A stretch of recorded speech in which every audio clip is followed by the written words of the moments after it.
G'day. On this week's Straight Talk, I got my good friend, long-time survivor of cancer and probably the best sales training person in this country. He's totally booked out all the time. And his name's Tom Panos. Now, in this discussion, I'm going to talk to him about what are the key mistakes that salespeople, or anybody, by the way, who's not even trying to be a salesperson, but in their business are selling, what are the key mistakes they make? And then I want to talk about what are the irrefutable laws of closing a sale. If you don't understand them and you don't engage with them and you don't practice them, you won't make a sale. And if you are doing it, you've got to keep reminding yourself of what it is you're doing well. Tom is going to take us through those laws of selling. This guy's a genius. As far as I'm concerned, he is the number one guy in the country to listen to when it comes to selling. Check it out now on mentor.com.au.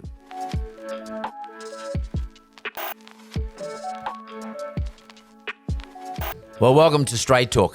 So as you know, you guys, I don't stuff around, and I want to bring you the very best of what I know and who I know in whatever the industry might be. To my left, let me introduce you to Tom Panos.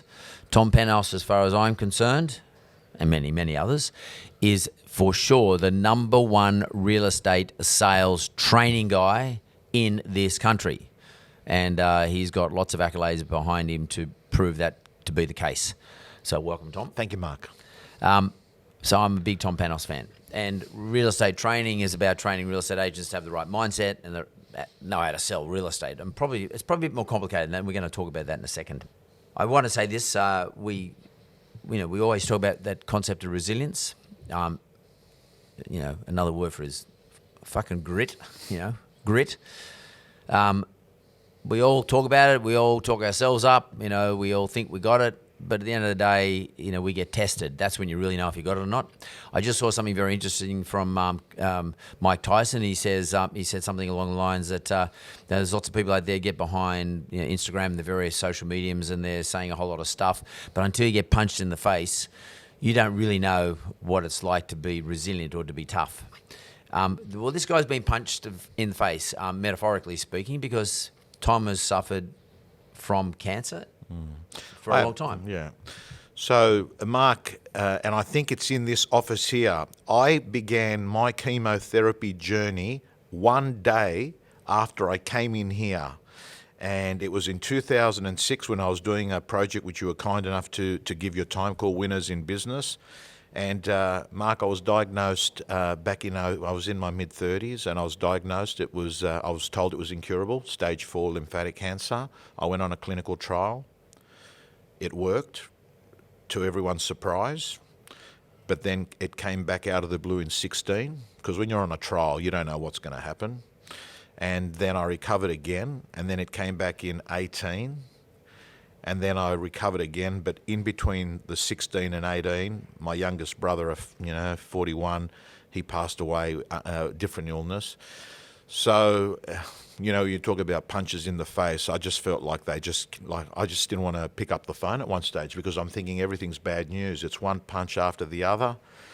But Mark, it's 2020. I'm sitting next to you, and I've got to tell you, some of the best gifts in life come badly wrapped. Why? You as Tyson's has said, you grow in the suffering is when you grow resilience. In the suffering and the pain, you actually say, hang on a second. I've done this, I've got through this. And that helps you because when you're down in the valley, right, a lot of people numb themselves with Valium and booze. But for me, in the valley has been where I've learnt, how much you can endure. And you said to me in 2006, when I was interviewing you, there was a Greek ornament with 2 testicles on there. And as you said, metaphorically, you talked about the fact is you need that. You've got to have balls. And for me, courage, to me, is probably the unique superpower you need to succeed in business and in life. And we've all got it. We've got it. We just have to look for it. We have to dig deep and find it. But we've all got it. I mean, and the metaphor still sticks to this very day. And if you're talking about resilience, You look remarkably well at the moment, Tom. I did see some vision of you maybe 18 months ago, and you didn't look too good to me. And I was actually very concerned about you, but you look very good. I'm very happy that you're sitting here, and I'm very glad you got through it again. Thank you. But these are all testimony to Tom's grit and his resilience. And I just wanted to quickly say, because it's really important to me to highlight this. Resilience is the ability to endure suffering, appreciate what you got, understand what you don't have, accept it, and just get on with it. Get on with the fucking thing, and not whinging. Like a lot of you guys out there would be thinking to yourselves right now, COVID, particularly my friends in Victoria and all the people who listen to me in Victoria. COVID's killing me. It's killing my business. It's not fair.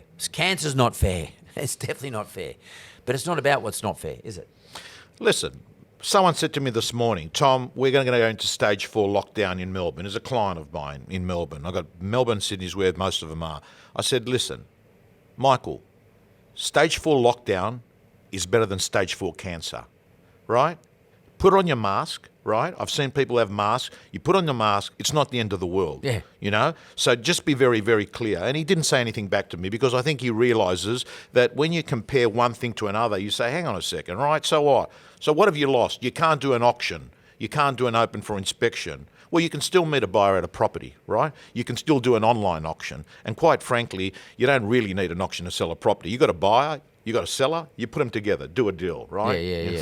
100%. And by the way, it's not that tough. I mean, what will be tough, though, in the real estate industry is that you might find a lot less inventory available for sale. But as you and I just talked to Tom, and Tom's got, like, he has an audience tonight. He puts out a video, 35,000 real estate agents across Australia. Yeah. We'll watch it. Like, that's a pretty big following, particularly for one segment. And we just did a discussion about, what I would do or what people do when there's less transactions. And when there's less transactions, you just got to be better than the bloke next to you at getting the transactions that are available. So you've got to get a bigger share of a smaller market. That means you've got to work harder, work longer, work smarter, work better, and you've got to understand, in terms of real estate at least, how to sell. So what I want to talk to you about today, Tom, is the art of selling, and maybe there's some science too. But selling is quite an elusive thing for many people. Many people, for example, can't ask. Do you mind giving me your property for sale? A lot of people can't ask that question. Or do you mind, would you like to buy this and that? You come in the shop, you come in to buy that. Oh, but by the way, have you got enough antibacterial lotion? I mean, what is the art of selling, just in a general sense? I don't mean I'm not asking for the skills, but what do you see this world of selling as? To me, the world of selling is basically you making it easy for someone to say yes on something that's good for them. And for that reason, you shouldn't be scared to say, hey, have you got any of this? Because if I think that that's good for you, I should make it easy for you to say yes. So one of the real problems in selling is if in your heart you think, that's bullshit, that's not good for you, that's when you have a problem, when you don't have belief in yourself or your product. When you believe in it, Mark, I've got to tell you, you'll come across as a Scientologist telling another person why you should join Scientology. It's like electricity. It goes from one person to another. So having belief is critical. So is there some psychology associated with this? I mean, is there something that you've studied or you've read, or is it just based on your experience, or something you've, in the darkest hours of your chemotherapy, did you just lay there and did it become a light switch went on and there was someone telling you this? I mean, tell me how you work this stuff out. I'm a hybrid educator in the sense that I do believe in a bit of academic evidence-based stuff, right? You can't just have someone just, preaching their own thoughts with no evidence to it. So I do like to have the combination of what I see being street smart tactics that are working out there in the field, then coupled with some academic rigour. Great book, Influence by Dr. Robert Cialdini. That's what it's called, Influence. Influence. So what this guy did is he went in as part of his PhD and would go in undercover and go through sales training programs, insurance companies, real estate companies, and he would go off and become a candidate and a graduate and do all those courses. And then he went off and he studied, why is it that some people have the ability to influence another person? And there's around 5 or 6 techniques that if you use them with good intent, you become a super salesperson, a trusted advisor. If you use them with bad intent, you're a con man. Right. They work for both, right? Yeah. But some people use it to rip a business partner off or rip thousands of people. Others use it to become a $500 million broker or a $10 million real estate agent, right?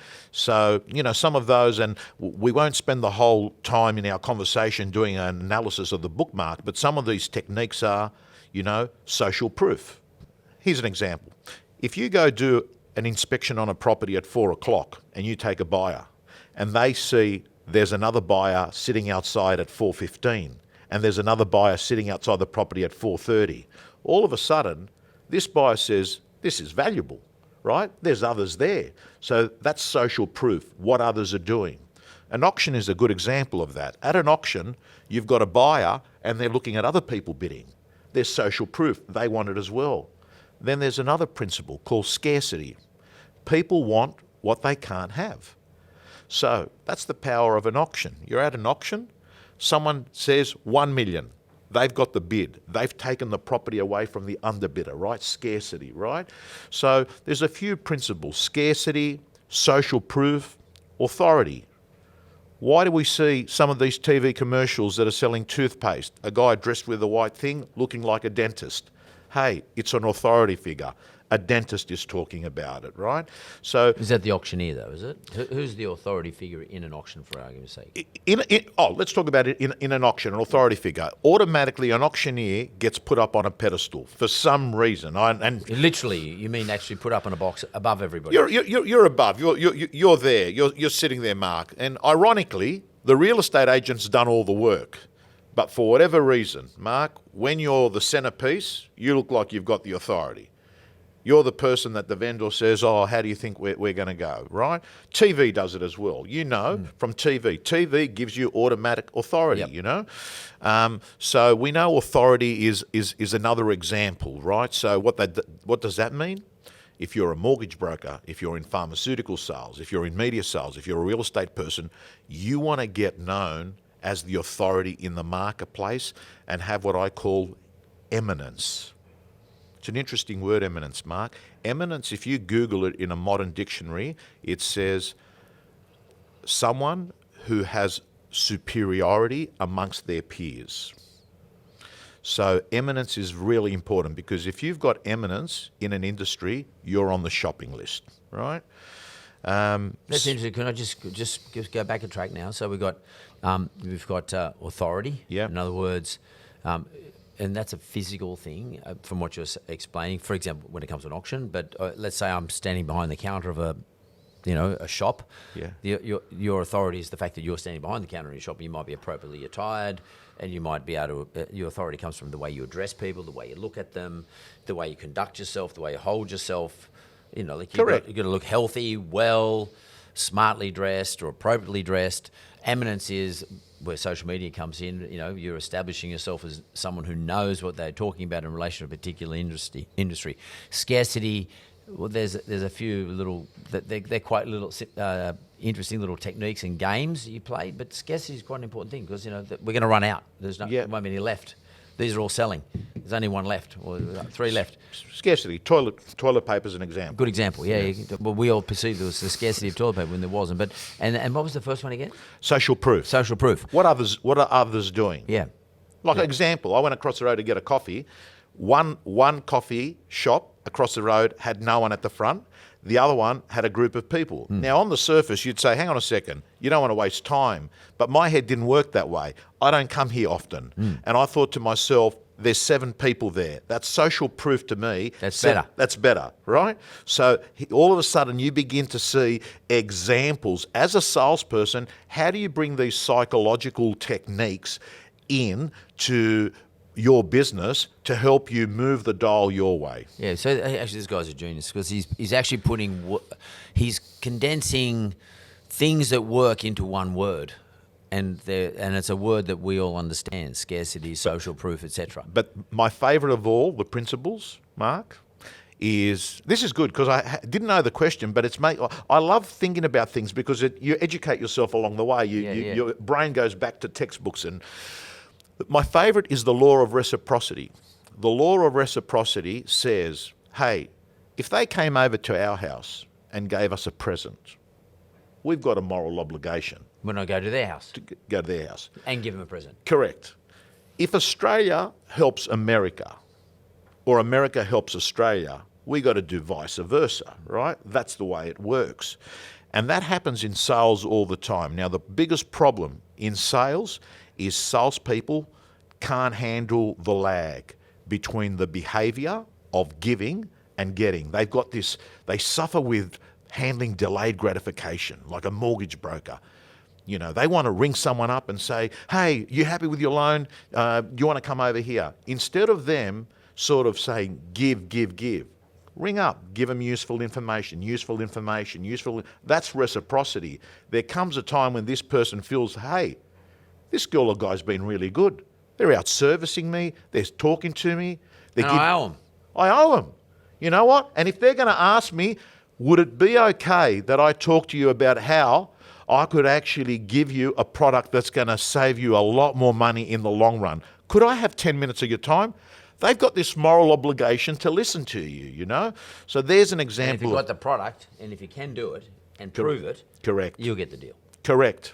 Yeah, 100%. So that's a very interesting point. So I just want to dwell on that last one, reciprocity. In other words, someone's has the ethic of I need to reciprocate in the event that I want to transact. Yeah. So right now, let's say you're a mortgage broker, or you're a real estate agent, and we talked about this earlier on, and you've got a client list. Yeah.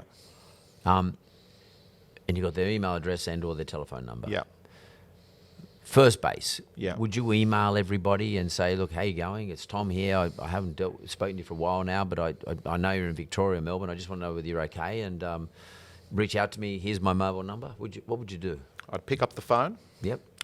I'd say, hey. You'd ring them. I'd ring them. Hey, Mark, firstly, I want to apologise. It's Tom Panos here. I should have been in touch earlier. Start with a sorry. One of the hardest things you can do in life. I want to apologise. Secondly, I want to let you know, for us, it's business as usual in an unusual way. Is there any way I can help you at this time? That's it. Yep. That's it. No commission breath. No, I've called you. Is there anything I can do to help you at this time? Mark, the girl or guy who makes the most call wins. And if you call and just sort of, you don't even have to be that good. You've just got to be there. You've just got to actually make the call. And I think that most people suffer because they don't take the shot. You miss 100% of the shots you don't take. Take the shot, right? Pick up the phone. And that would be the approach I would use. And don't try and sell him. He just gave you a script, by the way. I hope you write that down, or play it back, because that's pretty full on. I mean, you're not trying to sell them anything. They're not ringing up saying, hey, by the way, I can save you $10,000 or $3,000 on your mortgage next year. They're not selling anything. No. Is there anything I can do for you right now? Is there anything you need help with? Correct. And I've got to say, Mark, if something's going to happen in business, they'll bring it up. And often they'll say, what's happening in the market there? And that's when you move on to the conversation. We're seeing some really great low rates at the moment. That's your response. You got what's that? Oh, some fantastic fixed rates out there at the moment. Yeah. And what's your current variable rate? You don't even have to know what it is. If you don't know, this is fine. They might say it's 3.25. Oh wow. Well, there's some fixed rates at the moment, 2.2. Would you be interested to know how much you can save? Yeah. Would you like me to do the calculation for you? Yeah. Make it easy. That's it. That's exactly right. So. And what would you do? Would you follow? Okay, we do that, and it's all. They say, "Oh, thanks very much. You've given them the information." How does the follow-up go then? Like, because you just said you got to be patient. You can't expect a return straight away. You got to bank a bit. Yeah. You got to put a bit in the bank. Correct. So what do you wait a week, 2 weeks, 3 weeks? The final sentence would be, okay, would it be a ridiculous idea that I stay in touch with you with anything that I think might be useful for you, right? It would be as simple as that.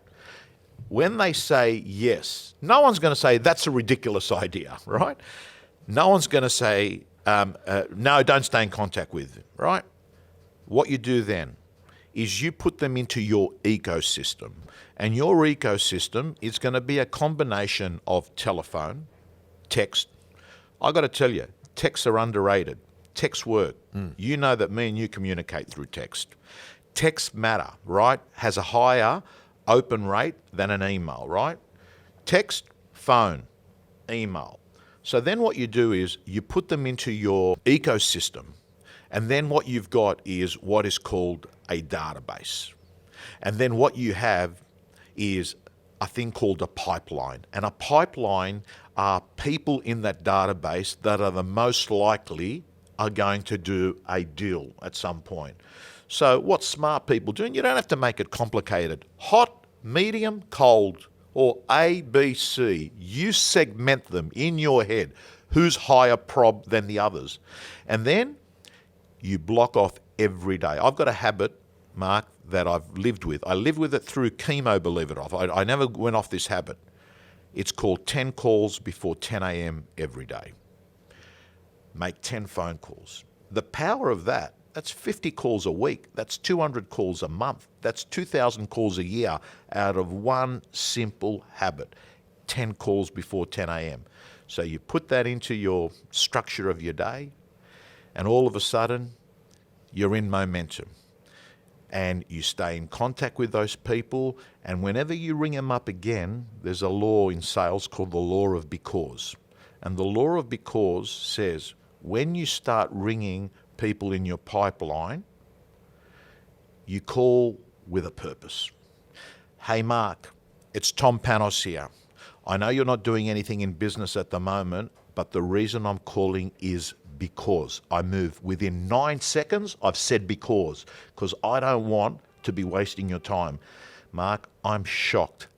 There's 2% rates, which basically means if you bought yourself something that was returning 5%, you're basically banking 3% in the bank. Would it be okay if I actually sent you some stuff over and we can chat over it? You're sort of moving them along, right? So, yeah, that's pretty much the process. And I think, Mark, You sold me. I feel like ringing you up and finding out what it is that's going to give me a 5% return. Got the paperwork. Canberra. I mean, Canberra's a good example. Yeah. I mean, like, I am shocked. Canberra still has the lowest vacancy rate, has the highest rental yields in the marketplace in the country. It has the fastest population growth.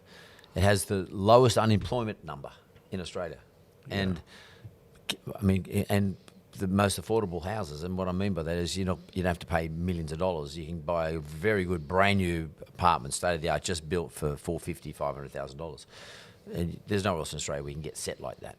And lenders like to live that. By the way, lenders know that's the sweet spot for us. 350 to 450,000 is where we want to lend. Yeah, that's the least amount of risk. It's our highest return. Yeah, it's the least amount of work. Yeah, we like the cost of getting the loan set up is the least amount because they're the least complicated people. We're not dealing with trust accounts and stuff like that. So it's very interesting territory. It's the greatest time, Mark, for me. It's the greatest time in the world that I've seen for mortgage brokers. Greatest time, and I'll tell you why. Bank incentives to move people over are pretty good. Yeah, like you can get $4,000 cash back now on refis. Right. And the rates are 259 or 260. Number two, people know the price of everything but know the value of nothing. The consumers are more confused than ever. So you just got to get a smart, sharp mortgage broker, get in front of someone, sit down, do a bit of an analysis, diagnose their problem like a doctor does, then prescribe them a solution. This is a bloody great time to be a mortgage broker. It's a time that you can stand out from the pack. We're going to look back and say that they were golden days. And now that we've had validation from the government that the behaviour that the government had during that inquiry last year was appalling, they've sort of said it themselves now, right? More than ever, this concept that you're going to drive to a bank, spend 2 hours looking for parking, sit in front of a banker, crawl to them, will you give me some money? That game's over a long time ago. Your broker's going to meet you at your house, at the cafe. My broker used to come and meet me at the Qantas Lounge. I'd say, mate, I've got a flight there. He'd come over and he'd have the form filled out, just sign there, Panos, that's it, done. Banks don't do that. Yeah, and also, I mean, to be honest with you, they can all meet online too today. I mean, I can just have a conversation on Zoom, like you and I just had, like about 2 hours ago. Like you can even if you don't want to walk outside of your house. Yes. And we're in lockdown. You're in Victoria or in Melbourne, main part of we Zoom each other and talk over the phone. I can have the same conversation as long as the internet's not going to drop out. But I can have that conversation. I have a really good conversation with you, and I can see your eyes, and you can trust me, and I can trust you. Because for me, I like to talk to people face to face. Yes. Zoom's good. Yes. This is the best, but if this is not available, Zoom's good. Your clients will like Zoom. I want to ask you, Tom, I mean, I can't go beyond getting someone to give me a view on real estate prices in this country, or is it not relevant because they'll bounce back a year or two's time? I mean, let's draw a line. Say today, or no. So let's say this spring, which always is a big deal in Australia when it comes to real estate. What do you see prices doing? Because we're getting all sorts of stuff from CoreLogic and all these various experts, Deloitte's and blah, blah, blah. What do you see it's going on? I mean, what are you hearing? Look, so I run an auction business and I do get involved with the auctions myself. I did 10 on Saturday, right? So what I'm seeing is this, Mark. They're still selling. Even your video production unit guys here, I had a chat with them before. They brought up an article in the Fin Review that yesterday talked about, the high end doing well. Yeah, look, that doesn't surprise me because at the moment, asset classes, people are a little bit nervous about the share market. They think to themselves that it's overvalued. Then you've got, office space, retail, big question marks. I agree 100% with the content you put out there. You go off and you look at these for lease signs on main strips, big worry. So a lot of people, Mark, take advantage and exploit the capital gains tax-free rule of principal place of residence. So that doesn't surprise me. It's very juicy. Correct. You buy something for 10 mil, you sell it for 15 mil, you pretty much don't pay tax, and you pay a bit of legal fees, agents, there, but you've got 5 million. As long as that's your principal place of residence, you're sweet. Correct. So all of a sudden I can see why that marketplace is still going okay, and I can see a bunch of people leaving other countries saying Australia's safe. Well, they've had 100 to 150 deaths, right? They're safe. So you've got a few people that are freaking over COVID, right? And they're sort of saying, okay, Australia's safe. But I am seeing definite, like I did 10 auctions last Saturday. Mark, like most sold, but what you don't see is how much an owner had to reduce to get the property sold. Right. Right? So the clearance says 90%. But hang on a second. This guy paid $1 million. Well, I know, but there was one in Chippendale. He paid $1,850,000. He sold it for $1,650,000. That's a $200,000 loss. Yeah. That happened. It's a real transaction. Right. That's a real deal. Raw data there. That's a property. That's what it's sold for. So can I ask you a question, Tom, just on that, not on that particular sale, but that day? Are you saying that the vendors are now meeting the market? Yeah. Yep. They're meeting the market. Before they weren't. There was a dysfunction. The vendors were not willing for what the buyers are willing to spend, but now the vendors are actually meeting the market. Yeah, well, you know what it's like. You meet Mr. and Mrs. Papadopoulos, a Greek at Earlwood. I know what it's worth. Don't tell me. I'm not going to give it away. But all of a sudden you're saying, hey, job peak was going. Yeah. Banks are going to stop their holidays. Yeah. Do you know what unemployment's doing? Yeah. And then all of a sudden they're saying, okay, get me another 50,000 and let's sell it, right? Right. That's what's changed. People sort of know if anything's going to happen. Look, there's a lot of people talking V-shape, right? Yeah. But then again, you turn around and you're beginning to have people think, hang on a second, for the first time in my life, I know unemployed people. Yeah. I haven't known unemployed people. Yeah, me too, I'm the same. I know, and I know. There are people here that were on $250,000 Yep. that are now on $750,000. Yeah. And it's going down to 600 soon. Yeah. Right? So it is real. Unemployment is real. And whether you like it or not, that is going to impact real estate because that's the buyer that we had. That's the seller that we had. And that's right? the person who's got a mortgage, and that mortgage is going to have to start getting repaid soon. Correct. Very soon. Correct. And I think I think the government's done a great job. I mean, they put us in a state of they took our fear away for like 6 months, which is nice. Like that's a good thing. But eventually they can't afford that. They can't do that forever. So what they're going to start doing, these things are going to start dropping off, which is what's being announced yesterday. They're going to start dropping off, and as a result of it dropping off, my view is, I agree with you. I think real estate prices, the vendors are going to have to meet the market, and that's meeting the market means the opposite of what it was 18 months ago, where the market was meeting them. They're now meeting the market. They're now pushing their prices down.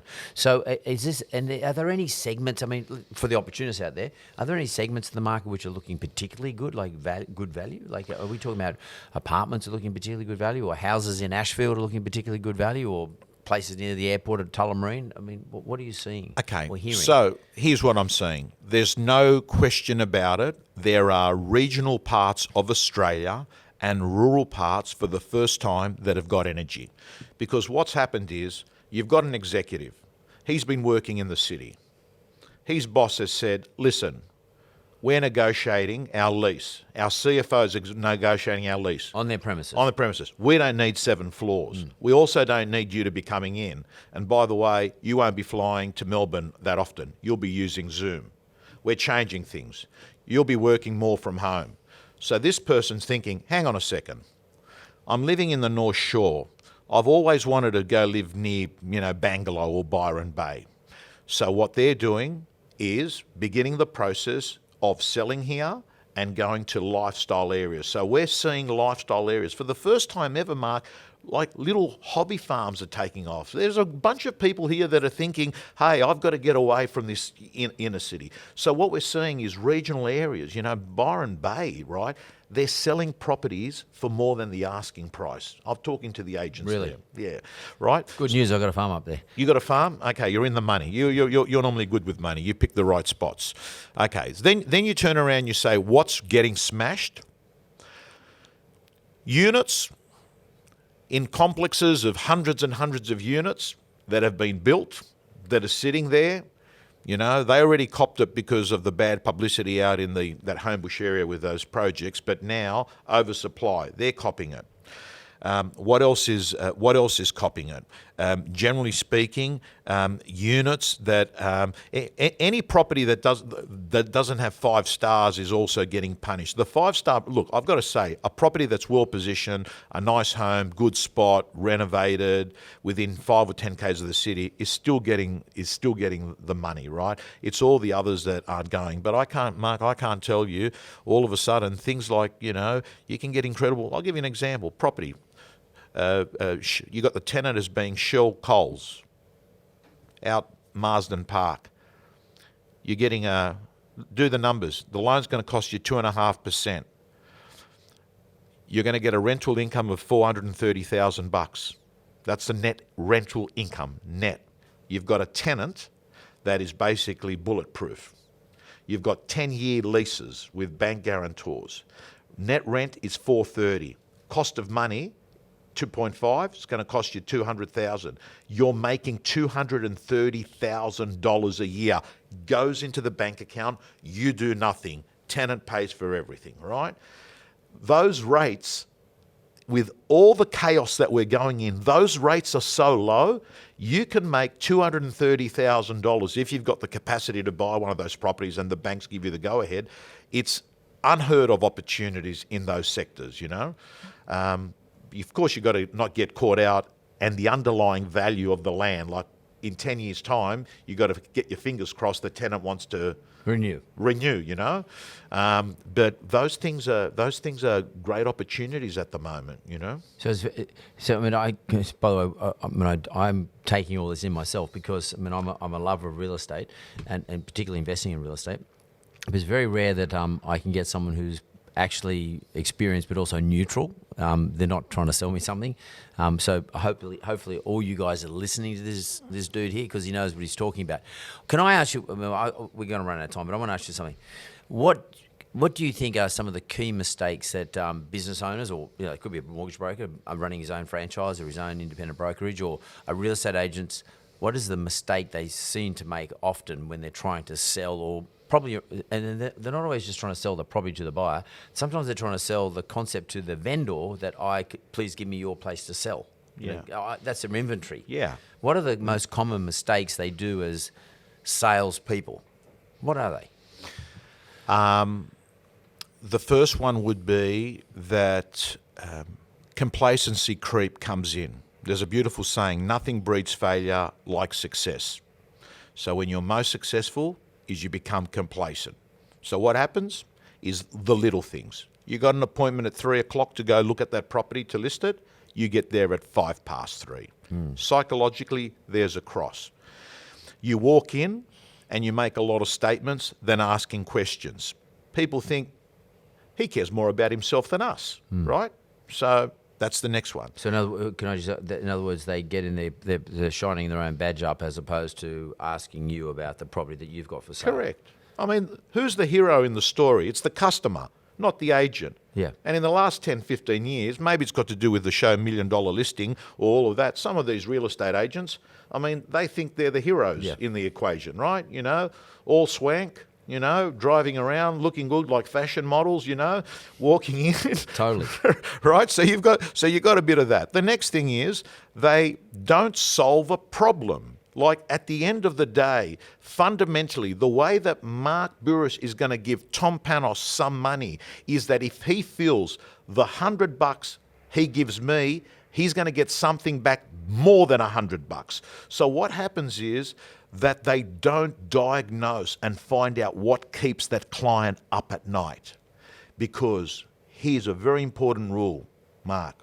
People feel more pain losing $1 than pleasure winning $1.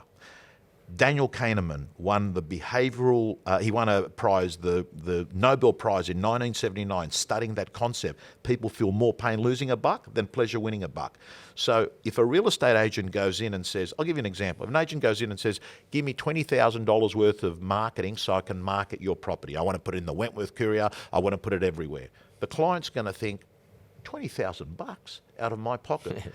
But if you said, Mr. Bouris, what's more important to you? The risk of over-marketing by 20 grand or the risk of underselling by 500 grand?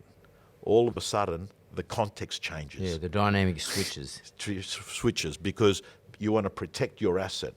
So I think a lot of great salespeople forget it's not about them. It's about the customer. And if you want to win share of wallet, you've got to win share of heart. Now, how do you get share of heart? You listen, you care, you solve a problem, you deliver a solution, and then the ultimate superpower is trust. It's your ultimate superpower. Because when there's trust in the relationship, the terms become negotiable. I trust you. So if you ring me up about something, I don't go into the detail, right? Someone else I don't know, right? I don't trust them. I start probing. I want to find out more information. Trust is your superpower. And that's why I say, Mark, any salesperson that's watching this should understand the real secret is to have trust with the client long before you sit down to fill out the form. Because when there's trust in the relationship, everything flows. And when it comes to building trust, I mean, I'm a big advocate of that, by the way. And I'm glad you raised it. Trust is a funny thing. The people we trust in our lives are not necessarily the right people, but they're the people they're the things and the people we're the most familiar with. For example, your family.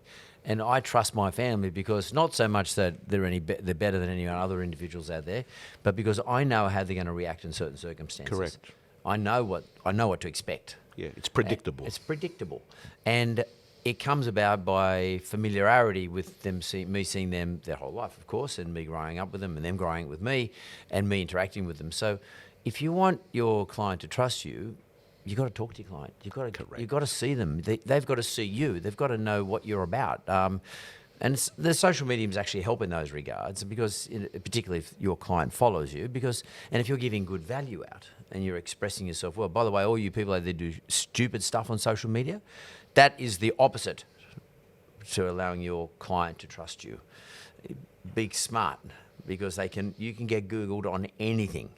So you make sure you're not there, stand there at a party, waving your hands through the air, pissed, and and hopefully you're the same real estate agent that's trying to get this particular listing. Yeah. Is that right? I mean, and think about it. And then Mark, so you're out there smashed off your face, posting on social media at Stereophonic or Sonic or some music festival. And then on your website, it's got down that you're part of Rotary, that you like giving back to your community. I mean, people know there's no connection between your audio and your video. What you're saying and what you're doing are two different things. 100%. But I just can't help it. I'm even thinking about this right now. Right now, there are elderly people that are 60, 70, 80, 90 years of age that are at home. Some of them are spooked with COVID-19. And I think a good post, instead of you posting yourself looking like a big shot, why don't you put a post there saying, hey, I want to let you know that I allocate 5 hours every week to help people in my local community get their errands done. Direct message me. If you need anything picked up at the shops, I'm around. I allocate every Thursday from 12 to 5, and I'm happy to do that. Totally. Right? That's a good post. Serving the community, giving, helping, contributing. That's the sort of stuff that stands out. I love that because there's no point saying I'm a Rotary because it's meaningless. But actually offering something tangible, you can see it, like you just suggested. That's a great idea. I just quickly want to go back to, you said something before about you make 10 calls in the morning before 10 a.m. Is your day structured? Do you structure your working days, and do you stick to obviously you stick to your 10 calls before 10 a.m., but do you stick to your structure? How important is it important to stick to your structure? I don't operate like I'm at university or at high school where I've got 9 o'clock to 10 o'clock English, 10 o'clock to 11 mathematics, recess. I don't work that way. I've got a simple operating model, AM, PM. AM, my energy's higher, Mark. I seem to have more energy in the morning. Same. So AM, I do a little bit more my sales type of activities. So my 10 calls before 10 a.m. are split up between 3 new business calls, 3 current client calls, 3 culture calls, people within my organisation, and then I allow 1 family call. My family calls are, generally to my mum or to my dad. I speak to my mum a lot more. She's being a Greek mum, she's grieving 10x with the loss of my brother, right? So me sort of, being there on the phone, helps a lot. So AM, I do those calls.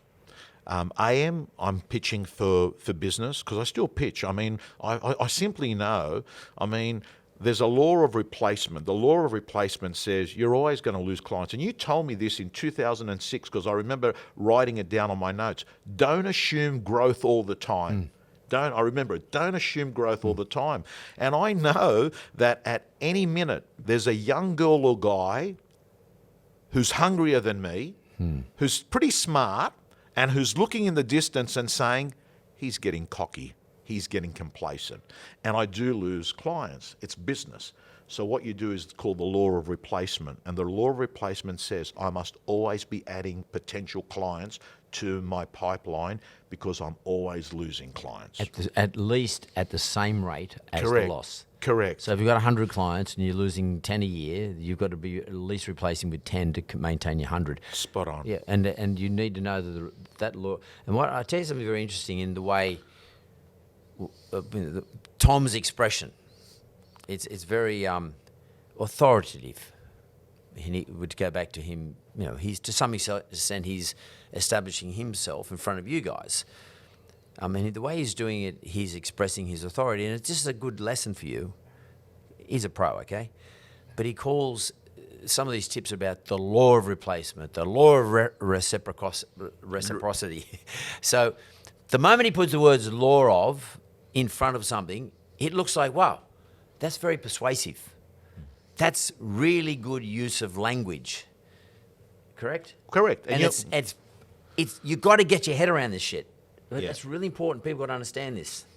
Listen, you're spot on because the connotation law is that this thing here is official, right? This is official. You got a high IQ. I said it to you off camera on the other interview that we're doing. You got a high IQ, so you go off and you decipher what I'm saying. But 100%, I'll be sitting there at a Zoom webinar with people or at a conference, and I'll say, here are the 7 irrefutable laws of success in this market. The pens go up straight away, right? Panos is speaking. This is a law, right? Compare that to, hey, I think at the moment what you sort of got to be doing. I'm guessing. It's wishy-washy. It's totally hope. And when you're talking to your client who you're trying to sell to or you're trying to engage with, you've got to come across with this language. 100%. These are the things that we've seen in our business in the suburb of Bankstown in the last 6 months in terms of sales that have occurred. These are the 7 things. Correct. Everyone's going, whoa, hang on. This guy, he's an authority. Correct. Straight up. There's an example. You could say the same for a mortgage broker. I don't care what you're selling. It's the same deal. That's a real life example of authority or establishing authority. Tom Panos, I don't have enough time. I could talk to you for hours. This guy's a legend, not only because of his resilience, but just the way he expresses himself, what he knows about selling, what he knows just generally about business. I mean, you really are a legend, mate. And I'm proud to say you're my friend. I appreciate your time. Time is valuable, particularly for blokes like us. We're getting on a bit. Our time becomes more valuable, and he's sharing it with us today. And for that, I'm extraordinarily appreciative. Thanks very much, mate. Thank you. Mate, I've got to tell you, you're the legend because you don't know from afar the amount of people that you have, let's call it virtually, we'll use that word now, mentored or inspired, because I've got to tell you, there's something special about having an evidence-based person, a track model that's done it. So there's plenty of people that are watching. Guy at Punchbowl, right? Nothing special in the upbringing, didn't necessarily win the birth lottery and went to Cranbrook from a young age. And then what happens is they turn around and say, it's been done. It's like the 4-minute mile. It's been done. We can do it. And there's plenty of people out there, plenty of young Greek guys that have sat there that have said, Bouris has done it, I'm having a crack. Thanks, Tom. Appreciate it, mate.